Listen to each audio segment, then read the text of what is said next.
Hello student, I am Aradhana Shukla. Welcome to our YouTube channel Anubhav coaching classes. जैसे कि आप लोग जानते हैं कि मैं आराधना शुक्ला, मैं आप सभी लोगों को इंग्लिश की तैयारी कराती हूँ। इंग्लिश की तैयारी को आगे बढ़ाते हुए मैं आज आज आप सभी लोगों को ग्रामर से related most important topic narration के बारे में बताऊंगी। नरेशन के बारे में मैंने ऑलरेडी आप लोगों को पढ़ा दिया है। यदि आप लोगों ने हमारी नरेशन की वीडियो को नहीं देखा, नरेशन को नहीं पढ़ा है, तो प्लीज इंग्लिश के प्लेलिस्ट में जाइए और नरेशन कंप्लीट कर लीजिए।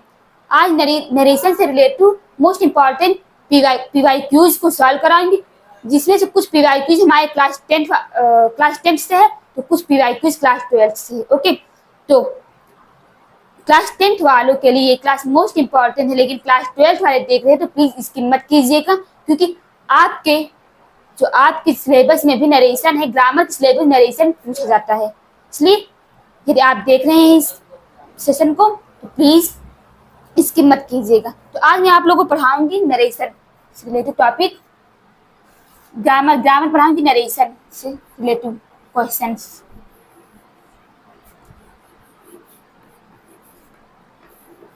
Narration means direct and indirect speech. Direct speech को इनडायरेक्ट स्पीच में कन्वर्ट करना होता है, तो नरेशन है हमारा। देखिए, यदि आप लोगों को समझ में नहीं आ रहा है तो मन लगाकर अच्छे से समझिए और डिटेल में पढ़िए। जब आप लोग किसी भी चीज को डिटेल पढ़ेंगे तो आप लोगों को पक्का समझ में आएगा। देखिए, एसआरके का एक फेमस डायलॉग है कि किसी चीज को बड़ी शिद्दत से चाहो तो उसे पूरी कायनात तुमसे मिलाने की साजिश में लग जाती है। दूसरा, अगर किसी चीज को अच्छे से डिटेल पढ़ो तो वो कैसे कैसे तुमको नहीं आएगा, वो जरूर आएगा। नरेशन, तो आज नरेशन से रिलेटेड कुछ पीवाई क्यूज को लेकर आई हूँ। हमारे पास एक स्पेशल बुक है, उसी से आप लोगों को करा रही हूँ पीवाई क्यूज को, जो कि मोस्ट इंपॉर्टेंट है। फर्स्ट हमारा है he said, comma inverted comma. जो डायरेक्ट स्पीच होता है वो कॉमा के बाद में इन्वर्टेड कॉमा में बंद होता है, वो हमारा डायरेक्ट स्पीच होता है।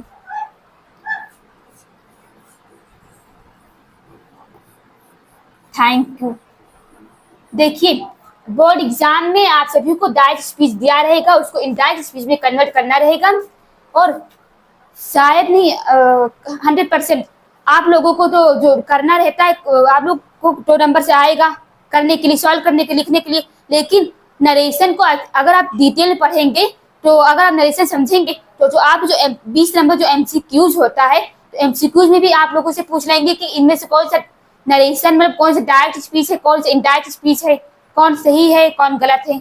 ओके, तो इसलिए समझिए कि डायरेक्ट स्पीच क्या है, इनडायरेक्ट स्पीच क्या है। तो वैसे तो डायरेक्ट स्पीच बोर्ड एग्जाम में पूछा जाता है, उसको कन्वर्ट करना होता है इनडायरेक्ट स्पीच में। तो हमारा क्वेश्चन है ही सेड थैंक यू, तो इसको बनाया जाएगा। देखिए, ही सेड थैंक यू, तो ही का ही हो जाएगा।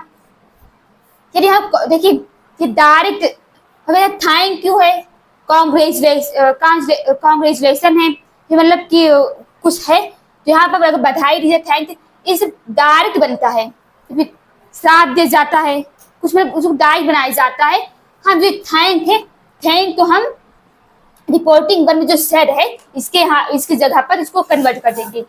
तो रिपोर्टिंग वर्ब जो सेड है, सेड को नहीं लिखेंगे, उसके जगह पर थैंक को थैंक्ड बना देंगे। He thanked, he thanked. अब यू है, यू चेंज होगा अकॉर्डिंग टू ऑब्जेक्ट। ऑब्जेक्ट है नहीं, यहाँ पर हमारे थर्ड पर्सन का है, तो यहाँ पर मानेंगे फर्स्ट पर्सन का। तो फर्स्ट पर्सन हमारा होता है आई वी, यहाँ फर्स्ट पर्सन का होता है। यहाँ पर देखो एक वचन बारे बात करें तो यहाँ पर आई हो जाएगा, लेकिन यहाँ पर आई नहीं होगा, यहाँ पर ऑब्जेक्टिव के रूप में हमको रखना है। तो जो आई का ऑब्जेक्टिव केस हमारा मी हो जाता है, तो मी हो जाएगा, तो हो जाएगा ही थैंक्ड मी। ये हमारा बन गया। फिर हम सेकंड बात कर रहे हैं।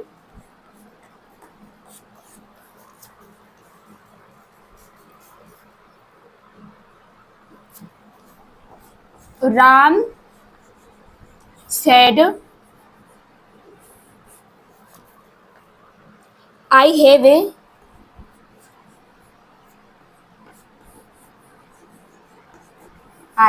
a meeting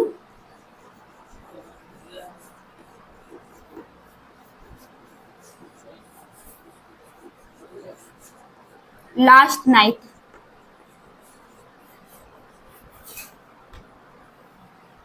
Ram said I have a meeting last night.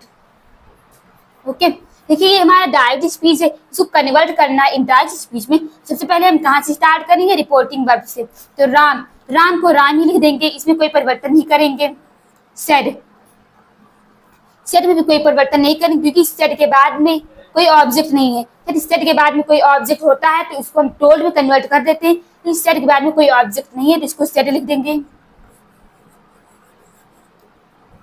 फिर हमारा देखिए, ये हमारा जो है हमारा क्वेश्चन, देखिए ये हमारा इंट्रोगेटिव में नहीं है। अगर इंट्रोगेटिव में होता तो इसको हम बनाते आस्क्ड या फिर इफ से बनाते, ठीक, इसको हम आस्क्ड कर देते या फिर यहाँ पर इसको हम लोग इफ से बना देते अगर इंट्रोगेटिव में होता, फिर क्वेश्चन वर्ब से बना देते। लेकिन यहाँ पर फुल स्टॉप लगा है और जो हमारा सेंटेंस है असर्टिव है, तो असर्टिव है तो इसको हम कंजक्शन दैट का यूज करेंगे। He said that I change होगा अकॉर्डिंग टू सब्जेक्ट।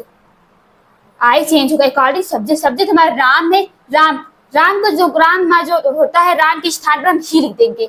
देखिए राम मा जो है उसको कौन सा है, वो हमारा मास्कुलिन जेंडर है, ठीक। राम, राम, राम की जगह हम लिख देंगे ही।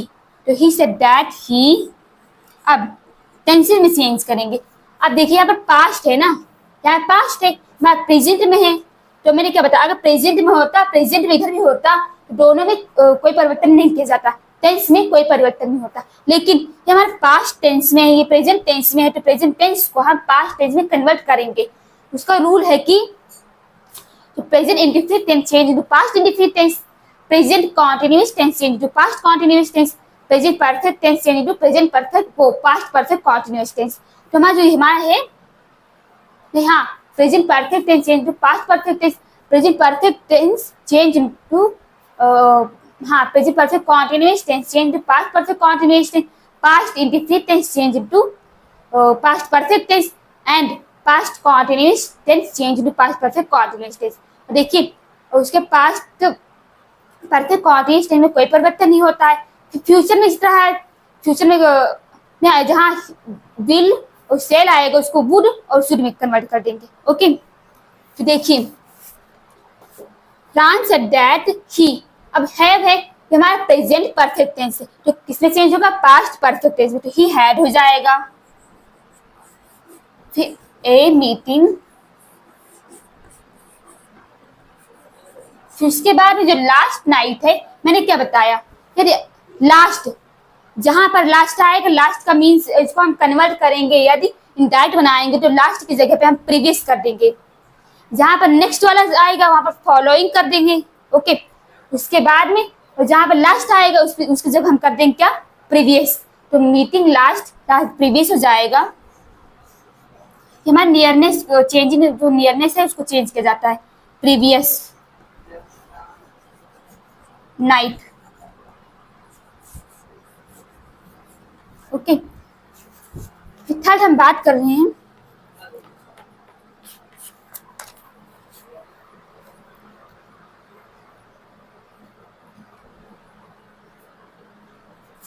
he said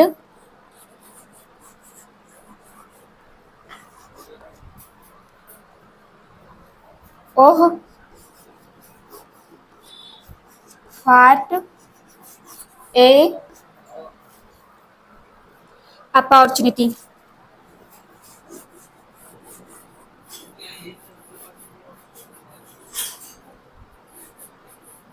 अपॉर्चुनिटी,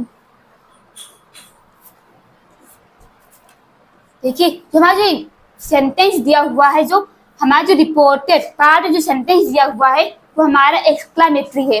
तो कैसे पता चला, यहाँ पर एक्सक्लामेशन मार्क्स लगा हुआ है ना, इसलिए मुझे पता चला कि तो कौन सा सेंटेंस है, एक्सक्लामेटरी सेंटेंस का है। तो इसको बनाते समय हम इसको ही कर देंगे, ही बना देंगे। सेट को हमेशा एक्सक्लेम्ड में चेंज करते हैं, ये एक्सक्लेम्ड। अब एक्सक्लेम्ड चेंज करने क्यों, क्योंकि एक्सक्लामेटरी सेंटेंस है तो एक्सक्लेम्ड में ही चेंज करेंगे ना, तो इसको एक्सक्लेम्ड में चेंज कर देंगे। ही एक्सक्लेम्ड दैट अब देखिए, ओह व्हाट ए अपॉर्चुनिटी, इसको हम लिखते हैं इट वॉज, इट से बनाया जाएगा, इट वॉज ए, देखिए यहाँ पर डायरेक्ट है, इसको हम वेरिस नहीं बनाएंगे, इसको बनाएंगे इट वॉज, इसको हम ग्रेट या फाइन से बनाएंगे, तो लिख देंगे कि he exclaimed that it was a great opportunity, great बनाएंगे या फिर इसकी जो हम फाइन लिख देंगे, फाइन। वेरिस नहीं बनाएंगे, क्योंकि वेरिस क्यों नहीं बनाएंगे, क्योंकि डायरेक्ट एडवर्ब है, इसके पहले कोई भी एडजेक्टिव नहीं है।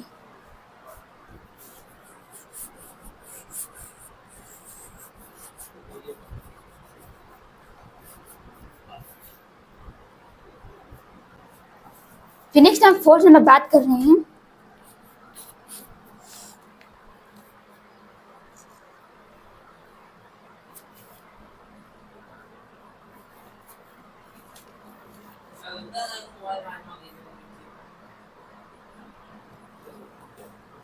He said, comma inverted comma, God rules, ये PYQs हैं। He said God rules and governs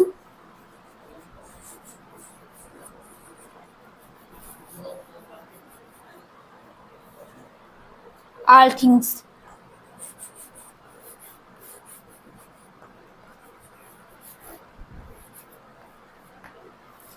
देखिए ये हमारा है, अब यहाँ पे he said God rules and governs all things।